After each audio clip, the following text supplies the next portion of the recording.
खानदेश कुलस्वामिनी आई एकविरा देवी मंदिरात गुढीपाडवा आणि नवीन वर्षानिमित्त मंदिराच्या कळसाचं पूजन करत ध्वजारोहण करत गुढी उभारून नववर्षाचं जल्लोषात स्वागत करण्यात आलं।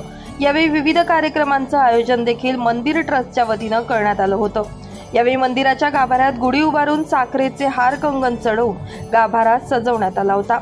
अनेक वर्षांची परंपरा लाभलेल्या एकविरा देवी मंदिराला यावर्षी देखील गुढीपाडवा निमित्तानं मुंबई आणि छत्रपती संभाजीनगर येथील भक्तांच्या हस्ते कळसाचं आणि गुढीचं पूजन करत गुढीपाडवा साजरा करण्यात आला।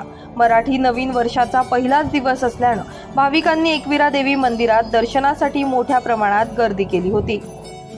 आज गुढीपाडव्यानिमित्ताने सालाबाद प्रमाणे आई भगवतीच्या दरबारात ध्वजारोहण व कळस पूजन आणि गुढी उभारून गुढीपाडव्याची सुरुवात केली। आज वर्षाचा पहिला दिवस असल्याकारणाने सालाबादप्रमाणे ही पूजा करण्यात येते। या पूजेसाठी दरवर्षी वेगवेगळे यजमान येत असतात।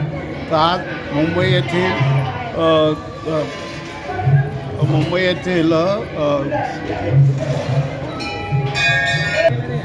येथील यजमान आलेले आहेत आणि त्याचप्रमाणे गुढीसाठी औरंगाबाद येथून यजमान आलेले आहेत। या यजमानांच्या हस्ते ही पूजा करण्यात आली आणि गुढीवर त्याचप्रमाणे आई भगवतीला दोन्ही बाजूला गुढी उभारून हार कंगन लावून साखरेचा हार कंगन लावून आई भगवतीची सेवा करण्यात आलेली आहे।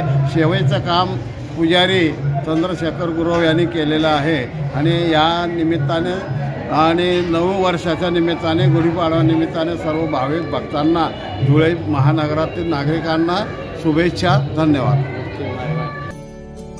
ब्युरो रिपोर्ट, माझा महाराष्ट्र न्यूज, धुळे।